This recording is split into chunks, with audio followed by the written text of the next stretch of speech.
novela para mí marcó, me llamó mucho la atención y es el punto más austral del continente. Yo estuve en el estado Falcón, en una parte que es la punta norte de Venezuela, como lo más al norte, por así decirlo, del Caribe. Después tuve la oportunidad de estar en Ecuador también, como que lo más a los puntos cardinales, que era lo que quería fusionar yo, ¿no? De los cuatro. ¿Lo hacías en bicicleta también en Venezuela? No, todavía No, no. no, en ese momento era Ah, como ok. un viajero como promedio, o sea, el viajero El mochilero de típico, acá. sí, y hasta mucho más tradicional o convencional, porque en realidad era como pagar un alquiler, Ah, reservar, colectivo, pasaje en avión, o sea, conocer, pero no nada así tan profundo como lo que estoy haciendo hoy en día. Como quien dice, el viaje fui mutando mucho. Y después de eso, nada, la crisis existencial mundial y proyecté el viaje de un año y medio, pero se me alargó. El viaje se fue transformando y me fui transformando en lo que hoy en día soy, que es un nómada. Y actualmente en la bicicleta, que es la nueva modalidad sustentable que tengo para recorrer los lugares. Mauricio, cuando notas en este viaje desde Venezuela a diferentes lugares de Latinoamérica hasta acá, hasta Argentina, ¿la Patagonia fue lo más al sur o llegaste más al sur que Esquel y Chubut? Sí, yo por acá hice escala 2018, tuve la oportunidad de llegar a Río Gallego, Ah, no pude seguir ingresando a Chile de manera convencional, tradicional, por el tema del pasaporte. Se me venció el pasaporte, Chile no pertenecía a Mercosur, no me daba acceso legal. De hecho, no pude llegar a Ushuaia y a la isla estaba que era el principal objetivo por el tema del pasaporte. Hay que pasar por Punta Arena. Chile no, como te vuelvo y repito, no pertenece a Mercosur, así que es complicado. Y yo no soy un país limítrofe. Así que el objetivo mío era terminar la vuelta. Iba con buen ritmo, ya iba subiendo. El plan era llegar a Venezuela 2022 y el próximo país de destino iba a ser Uruguay, pero llegué hasta Río Gallegos. Conocí muchas provincias, conocí Santa Cruz, le di la vuelta completa a Santa Cruz y me fui todo por cordillera y subí por la costa. Así que llegué hasta la península de Valdés, que fue cuando inició todo el tema de la pandemia, y de ahí corté el viaje hasta, bueno, hasta hace poco que volví acá a la cordillera por motivos de comodidad y de que ya conocía un poco acá. Y bueno, si ya iba a estar lo último en la Patagonia, por lo menos la cordillera me quería llevar más la energía de la cordillera, que para mí es algo más innovador que la playa, que por ahí en Venezuela hay mucha playa. te sentís bastante cómodo acá en Esquel, ¿no? Sí, la verdad que ofrece mucho esquel y como toda la cordillera, pero tiene mucho más para dispersarte, muchas más cosas para hacer. Puedes agarrar, tienes senderos, tienes el Bolsón, tienes Corcovado, tienes muchos lugares donde te podrías ir, dispersarte y estás mucho más cómodo, el clima es mucho más favorable. La costa por ahí tiene el tema de que es un poco más árido, mucho viento. Y acá, por ejemplo, tienes otro clima, otro ambiente. Yo por ahí que soy caribeño sufro un poco el frío, pero bueno, lo disfruto. O sea, disfruto los climas porque sé que es una realidad que en mi país no existe. Aunque hay diferentes zonas, ¿no? Estamos hablando que Venezuela también tiene una biodiversidad muy amplia Gigante. y tiene un clima tropical, pero muy marcado por regiones. Había pensado, la pregunta que te voy a hacer ahora la había pensado para el último, pero me parece que está bueno linkearla o unirla o hacer un puente con respecto a lo que estás diciendo, que es no solamente tu cuestión nómada para andar en Latinoamérica, sino también tu idea de la Venezuela natal, tu patria central ahí en ese sentido, que es el tema turístico y el tema de la divulgación del turismo en Venezuela, ¿no? En Venezuela. Me gustaría que hablemos de este proyecto que tenés en mente para desarrollarlo, pero pensar también desde una mirada afuera, de alguien comprometido con el desarrollo sustentable de los lugares, ¿cómo ves nuestro pueblo, nuestra ciudad, nuestra región en materia de divulgación turística? Bueno, el proceso turístico es algo muy apasionante, tanto en Venezuela como en el resto del mundo. Creo que básicamente necesitamos proyectar mejores maneras sustentables, donde las personas sean más amigables con el ambiente. Creo que el humano por ahí a veces termina teniendo una formación casi que antinatural, porque nos encanta la naturaleza, pero no sabemos convivir con ella. O sea, nos cuesta realmente valorar los espacios naturales. La difusión turística también es un problema que nos falta integrar un poco más. Tenemos mucho para ofrecer. Nos damos cuenta, o por lo menos yo en mi particular me doy cuenta cuando vienen los otros viajeros y viajeras del mundo, porque tenemos esa ansiedad, aparte tenemos una característica muy particular de Latinoamérica que es la calidad humana. Somos muy receptivos, somos muy sociables, somos muy afectivos, somos muy familiares, por así decirlo, somos personas con distintas culturas, pero muy amables en realidad. En la proyección venezolana nosotros ya tenemos hoy en día tenemos un proyecto que es el Plan de la Patria, y donde ya ni siquiera hablamos solamente de un concepto de patria, sino también patria matria, obviamente. La proyección en Venezuela se quiere impulsar y nosotros hoy en día tratamos de trabajar en el turismo rural, que es un nuevo objetivo de la Organización Mundial para el Turismo. Así que en Venezuela se está poniendo en marcha. Estaría buenísimo que se pudiera poner en marcha en las distintas partes del país, de la región, de hecho, porque tenemos que integrar. Nosotros tenemos una diversidad donde deberíamos hacer básicamente un intercambio, y yo como nómada, que me dedico no solamente a explorar los lugares turísticos. De hecho, yo recuerdo las anécdotas de cuando uno viene a la Argentina o viene a la Patagonia, te ponen algunos puntos de referencia, te ponen que para venir a la Patagonia tienes que conocer el Chaltén, el glaciar, las ballenas en Madrid, por Bariloche. ahí Bariloche y San Martín de los Andes, y como que hiciste la Patagonia. Y en realidad hay mucho más. Yo por lo menos tuve la oportunidad acá en la misma provincia de Chubut, donde tuve el placer, acá en el mismo Esquel, de conocer. Tiene lugares increíbles, tiene muy buenas lagunas, muy buenos trekking, una calidad humana como tal, un desarrollo sostenible.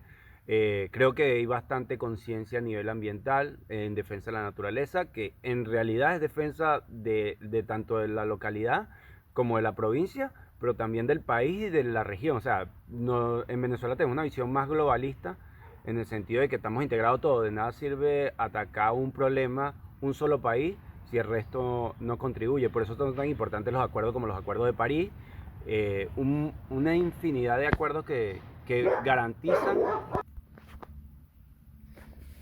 y bueno, garantizan todo lo que es el sistema de interconexión, de salvar el planeta, ¿no? Que es lo que tenemos. O sea, necesitamos que las leyes se apliquen, que nuestros dirigentes, que nuestros proyectos logren tener un plan creativo. Nosotros en Venezuela nos dividimos el plan de la patria por puntos, por bloques.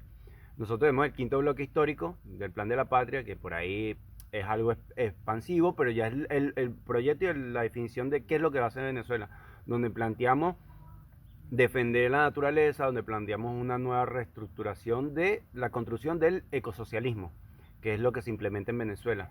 Trascendemos y mezclamos lo que es el socialismo con la ecología, porque para nosotros, que en Venezuela, que tenemos un proceso más arraigado, con un proceso revolucionario, donde es muy importante la defensa de nuestra Pachamama, de nuestra naturaleza, de nuestro entorno, y aprender a convivir con nuestro entorno. Venezuela, que tiene una biodiversidad tan amplia y tenemos una infinidad de recursos como el resto de la región, es importante que tomemos conciencia y que podamos redifundir y retransmitir. Por eso la comunicación en el sector de turismo, que a veces falta la proyección, poder llegar a más personas. O sea, tenemos que hoy en día con la tecnología interconectarnos, tratar de generar alianzas entre las páginas de turismo, por así decirlo, de la región, para poder generar una comunicación y ofrecer. Porque el turismo realmente, cuando estás en la localidad, a veces cuesta para la persona local, porque me ha pasado de llegar a muchos lugares y de que te preguntaba, bueno, ¿qué hay para hacer aquí en el pueblo? ¿Qué se puede hacer? ¿Qué actividad? Y te dicen, no, es que aquí no es turístico, no, porque acá no hay mucho para hacer. Y en realidad siempre hay un potencial de cosas para hacer. Pero hay que saber explotarla, hay que saber disfrutarla, porque para el habitante local el entorno ya empieza a ser tan familiar que no es algo sorpresivo. Pero para nosotros los viajeros, las viajeras, que tenemos una visión más amplia o de muchos lugares, para nosotros siempre el lugar es nuevo, el lugar es increíble, el lugar tiene mucho para ofrecer y podemos ver otra visión. Por eso necesitan un aire muy fresco dentro de la parte de gestión de turismo, que logre retransmitir eso y que su contenido se interlace, que hoy en día es algo muy importante y muy fundamental. De personas como mi persona, de otros viajeros, tenemos la posibilidad de ir descubriendo nuevos lugares y compartiendo. Yo acá, cuando estuve en la Patagonia, tuve la oportunidad de compartir publicaciones de distintos lugares de la Patagonia, donde tuve otros compañeros y compañeras que vinieron a la Patagonia y cuando veían la foto me decían, ¿pero dónde estás? Y yo le decía, no, estoy en la Patagonia. No, pero ¿y dónde queda eso? Yo no vi eso. O sea, ¿por qué? Porque ya hay como un monopolio también a veces donde el turismo ya se queda enmarcado, el turismo ya queda como, bueno, los lugares específicos donde si quiere hacer tal cosa es acá. De hecho, yo me doy cuenta porque por lo menos en Córdoba, por plantear algo acá de la misma Argentina, te venden la zona de la cordillera, la zona montañosa como lugares únicos y exclusivos, pero cuando tú vienes a la Patagonia tienes muy buenos lugares también que tú dices, no es nada que envidiable. ¿Me entiendes? No hay nada envidiable en esos lugares. Cada espacio tiene su característica. Como la meseta patagónica, Como ¿no? la Que meseta es patagónica, que increíblemente hermosa y distinta y diversa. totalmente. Y hay mucho para hacer.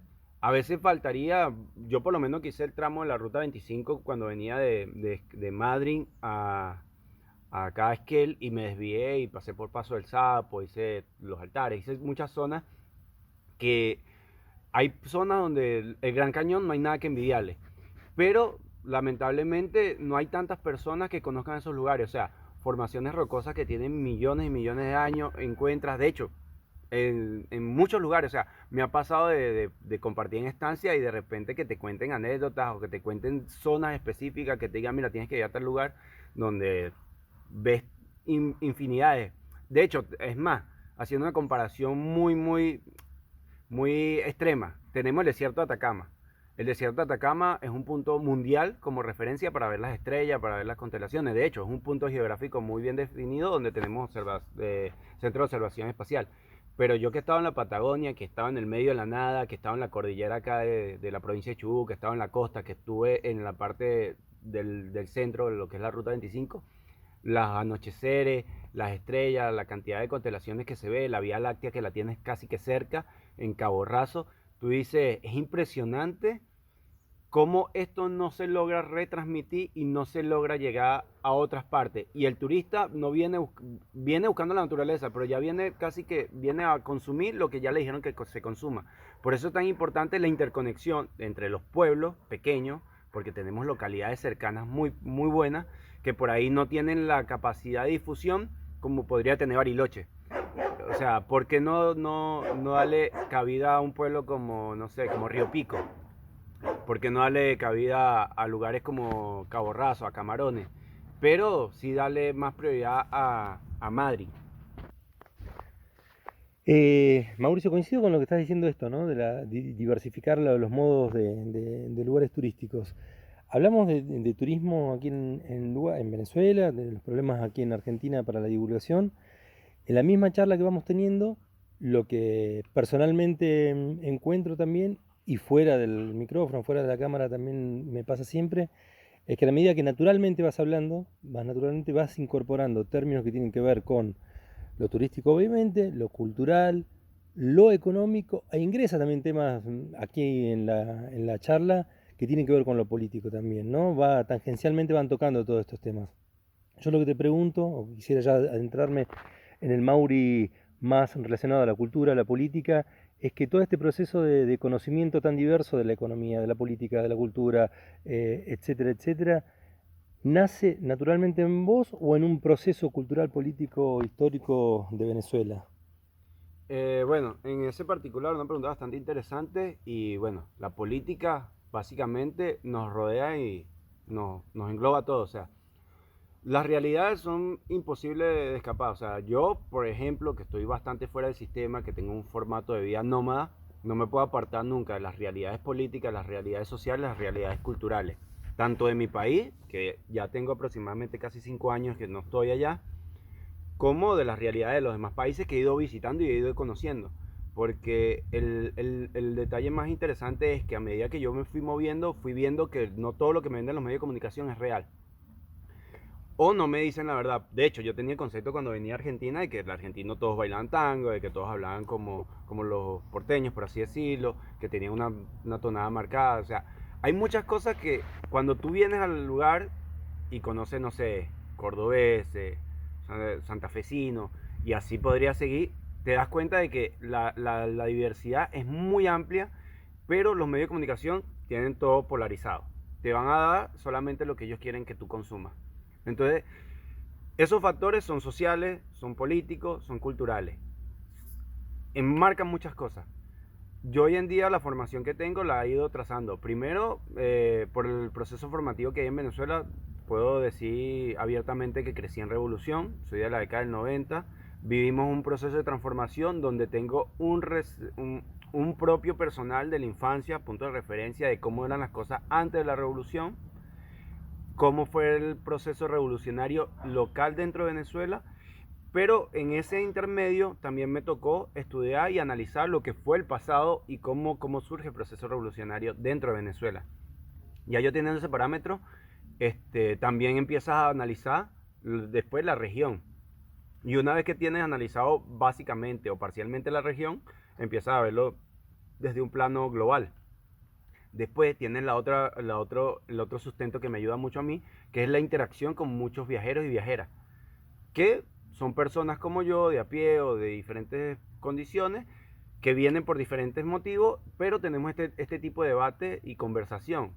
Por eso es tan importante tener una cultura general bastante abierta o exquisita, que se va reformulando constantemente. Pero el interés también que nosotros en Venezuela despertamos por la cultura de la política. Venezuela es un país que políticamente es muy activo, que tiene mucho trabajo social, donde hay mucho involucramiento de parte del Estado con las comunidades, donde se hacen talleres de formación, se hacen talleres de comprensión, de análisis político, tenemos programas que van dirigidos a esos sectores, y no hay un sector de la población venezolana que esté excepto de la política. Así hayan personas que por ahí no tengan militancia o que no tengan interés en la política siempre va a ir abrazándolos a todos, porque las decisiones fundamentales dentro de una nación pasan por un plano político. Las decisiones económicas van enfocadas según la política que tenga el Estado. Y todo eso va de la mano de las personas o de la gran cantidad de población que vota a esos dirigentes. Entonces, todo va conectado. La cultura, tenemos una cultura natural, muy suelta, por lo menos en el Caribe, que somos un poco más apasionados, más arraigados, que tenemos otro tipo de cultura como tal o de rasgos que nos diferencian.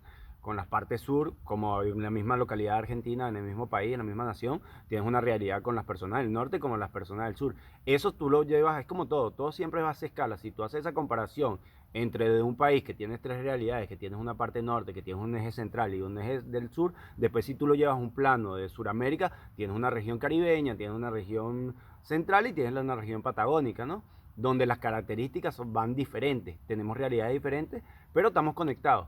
En Venezuela se trata de internalizar eso y se trata de construir esa integración, porque fuera muy lindo una integración global. Hoy en día ya el mundo está cambiando, el mundo ya es diferente, vivimos un mundo multipolar, ya básicamente necesitamos integrarnos de una manera más sana, porque no todos los países tienen las mismas condiciones, no todos los países tienen las mismas recursos, pero puede haber un equilibrio donde no sea un país que tome las decisiones por el resto.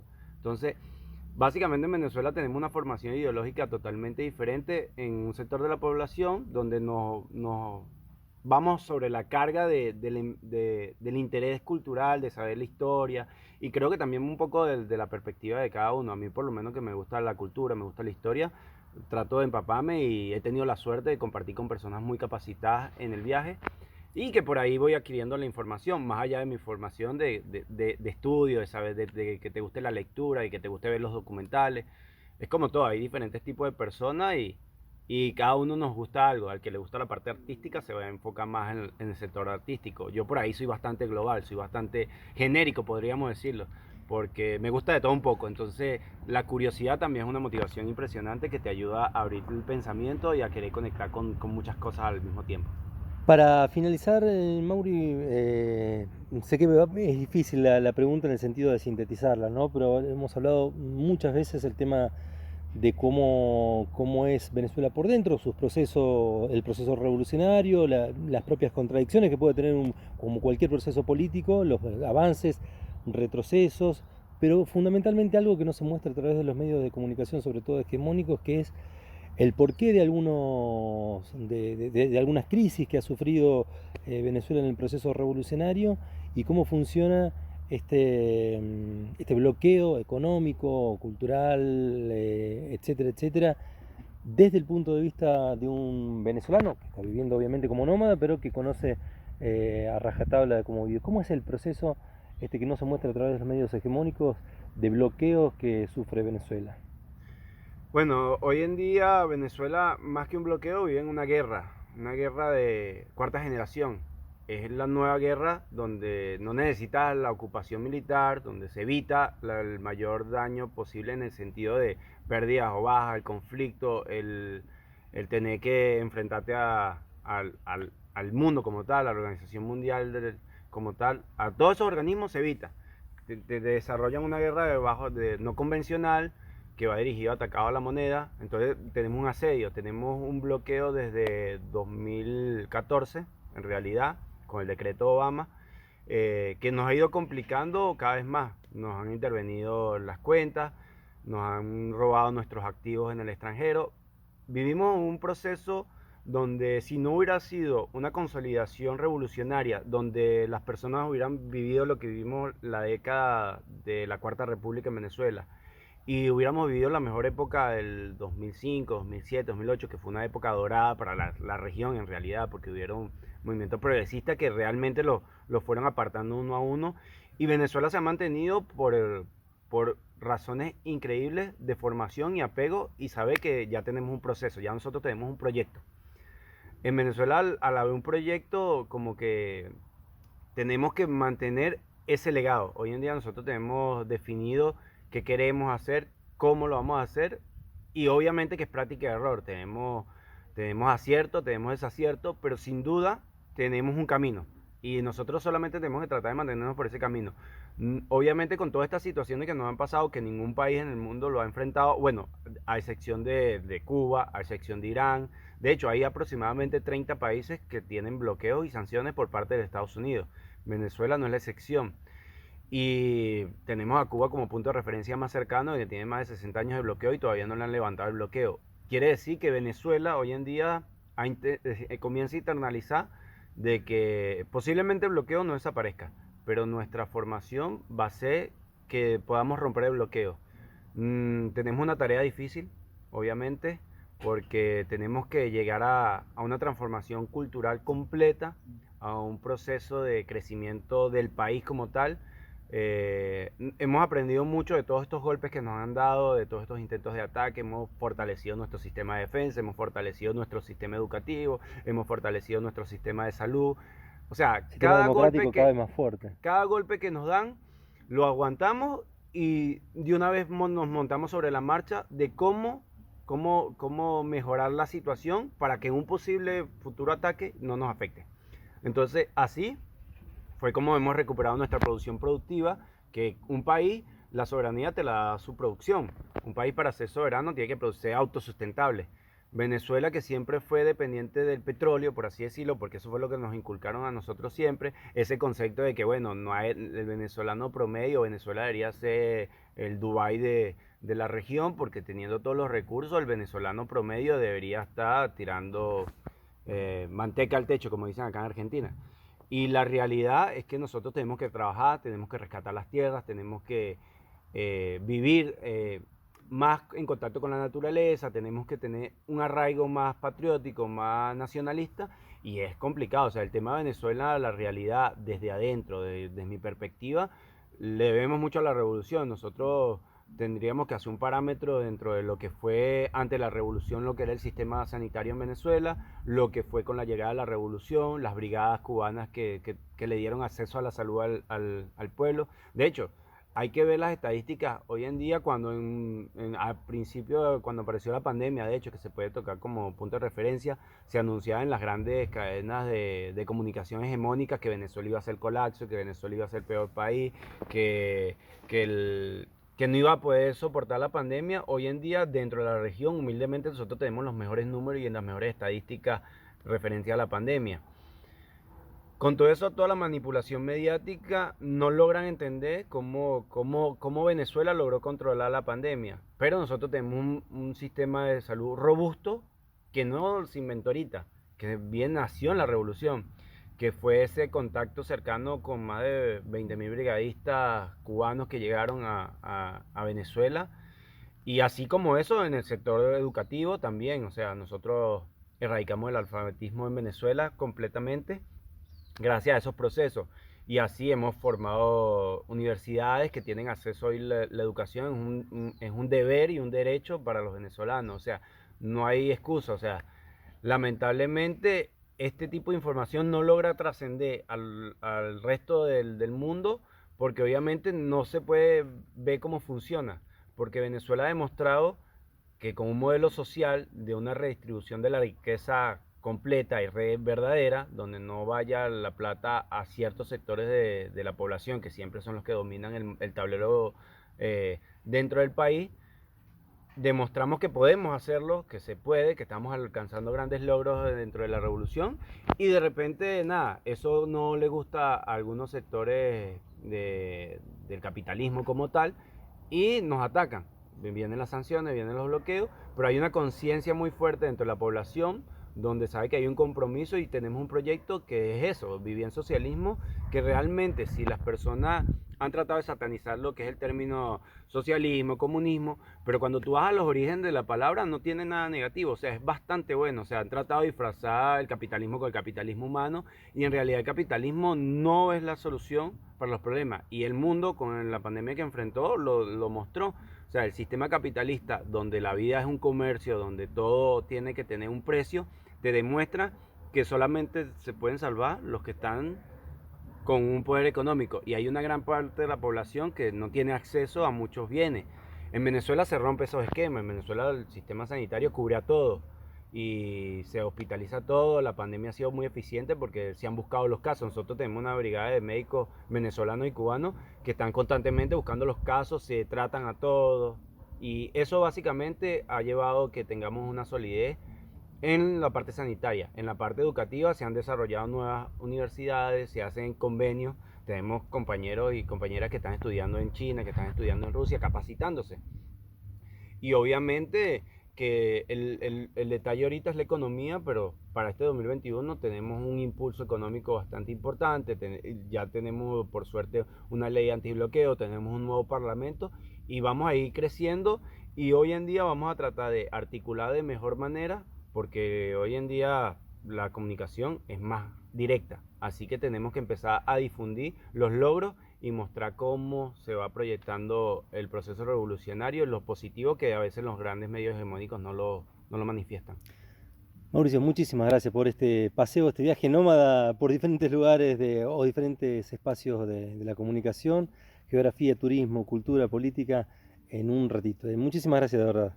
Bueno, un placer, de verdad, agradecidos y bueno, a las puertas abiertas siempre a la comunicación, al diálogo, a la integración y nada, pronto ya en el Caribe y podremos posiblemente organizar futuras charlas con diferentes personas porque lo importante es eso, empezar a integrar el Caribe con la Patagonia, que es la gran patria que soñó Bolívar y San Martín. Básicamente sería eso. Un lujo. Mauricio, nómada, ciclista, un puente, un link entre Venezuela y la Patagonia y por qué no el mundo. Vamos a agrandarnos también, ¿eh? Claro. Gracias.